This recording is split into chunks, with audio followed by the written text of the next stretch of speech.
میں نے یہ کہا ہے کہ یونائیٹڈ نیشن سیکورٹی کونسل کا ریزولوشن ہے 1373. اس میں یہ خاص طور سے کہا گیا کہ کوئی اسٹیٹ کرمنلائزیشن کو فائنانس نہ کرے اور کسی بھی طریقے سے ٹیررزم کو سپورٹ نہ کرے، سیف ہیون نہ دے. تو پاکستان برسوں سے اس ریزولوشن 1373 کا وائلیشن کر رہا ہے. دوسرا، اگر آپ یونائیٹڈ نیشن کا آرٹیکل 51 پڑھیں گے، یہ ہم کسی اسٹیٹ کو دوسرے اسٹیٹ کے خلاف سیلف ڈیفenس میں ایکشن لینے کا اختیار دیتا ہے، اور اس میں ایک ورڈ ہے بیلیجرنٹ ریپرائزلز، اس کو ہم استعمال کرنا چاہیے، میں نے کہا. اور تیسرا یہ کہ ہمارے سمویدھان میں آرٹیکل 355 ہے جو یہ کہتا ہے کہ یونین پر ایک ڈیوٹی ہے ایکسٹرنل ایگریشن سے اسٹیٹس کو بچانے کے لیے. تو یہ تینوں چیزیں ہیں سرکار کے سامنے، اور وہ جو مناسب سمجھتے ہیں ان ٹیررسٹ گروپ کے خلاف، جس دیش میں ان ٹیررسٹ گروپ کو پناہ دی جا رہی ہے، مدد دی جا رہی ہے، ان کو کوئی طاقت دی جا رہی ہے، ان کے خلاف ایکشن لے سکتے ہیں. چوتھی بات یہ ہے کہ انٹرنیشنل لا اس بات کی اجازت دیتا ہے کہ ہم نیول اور ایئر بلاکیڈ کریں پاکستان کے سیلف ڈیفenس میں، اور سینکشنز لگائیں پاکستان کے اوپر، خاص طور سے آرمز سیلز میں. اس کے بعد میں نے یہ کہا کہ وہاں پر میڈوز میں آخر کیوں CRPF نہیں تھی وہاں پر،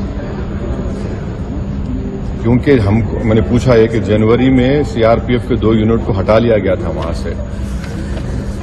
اسی سلسلے میں میں نے یہ بھی پوچھا کہ کوئک ریئیکشن ٹیم کو 1 گھنٹہ لگا اوپر پہنچنے کے لیے، جب تک یہ پورے شیاطین، یہ تمام ظالم لوگ وہاں پر مذہب پوچھ کر گولی مارتے رہے.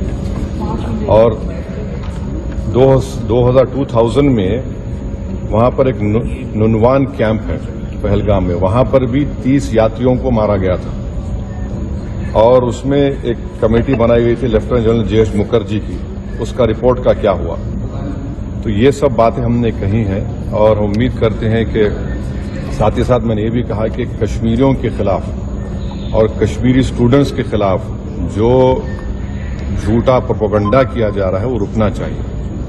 اور اگر لوگ سوشل میڈیا میں یا TV چینل کے کوئی اینکرز ہیں، یہ بھی میں نے کہا اگر وہ ہندو مسلمان نفرت میں اضافہ کریں گے تو وہ لشکر طیبہ مسکرائے گا ان کے اوپر، پاکستان مسکرائے گا ان کے اوپر. آپ اس طرح سے کسی ایک سمودائے کو جو اس باعزت اس ملک کے شہری ہیں، اور مسلمانوں کا اس سے کوئی تعلق ہے نہ کبھی رہے گا، یقیناً ہم مان رہے کہ ان دہشت گردوں نے کسی کا ریلیجن پوچھ کر ان کی جان لی، وہ کنڈیمنیبل ہے، میرے پاس تو الفاظ بھی نہیں ہیں. مگر اگر آپ اس کے جواب میں اگر یہ کریں گے تو پھر ہم ان لوگوں کو طاقت بخش دیں گے جو انہوں نے اس طرح کا ٹیررزم کیا.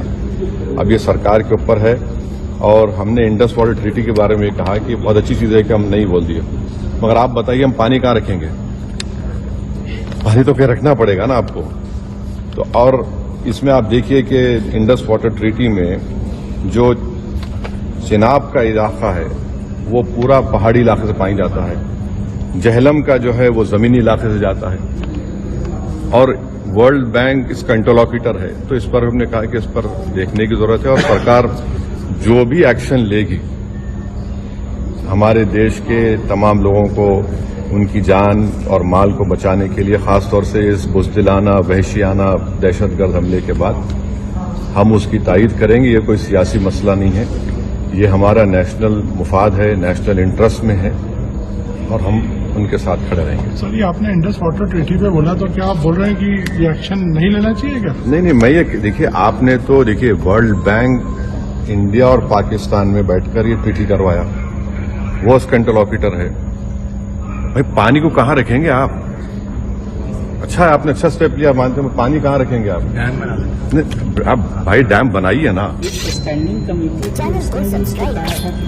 نہیں، اب وہ سمجھ جائیے، میں نے یہ کہا کہ آپ نے لیا ہے جو steps cabinet committee on security میں لیا آپ نے، ٹھیک ہے، مگر ورلڈ بینک انٹرلاکیٹر ہے اس کا، تو وہ بھی دیکھیں، انٹرنیشنل لا سے دیکھنے کی ضرورت ہے. وہ تو سرکار سے پوچھو، ہم نے کہا یہ بات کہی. Thank you.